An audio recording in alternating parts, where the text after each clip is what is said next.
প্রিয় দেশবাসী, বিএনপি সকল মত ও পথের সমন্বয় বাংলাদেশী জাতীয়তাবাদের ভিত্তিতে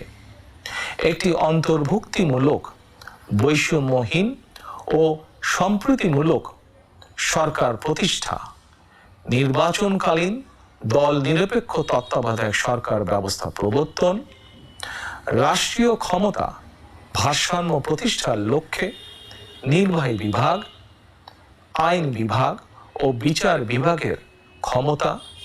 দায়িত্ব ও কর্তব্যের সমন্বয় করা, পরপর 2 টার্মের বেশি কেউ প্রধানমন্ত্রীর দায়িত্ব পালন না করা, উচ্চ কক্ষ বিশিষ্ট আইনসভা প্রবর্তন, এমনকি সংবিধানের 70 অনুচ্ছেদ সংশোধন করার বিষয়েও পরীক্ষা নিরীক্ষা করা সহ রাষ্ট্র সংস্কারের জন্য 31 দফা রূপরেখা দিয়েছে। আমি মনে করি, আমাদের দল বিএনপি মনে করে, জনগণের কাঙ্ক্ষিত বাংলাদেশ গঠনের জন্য রাষ্ট্র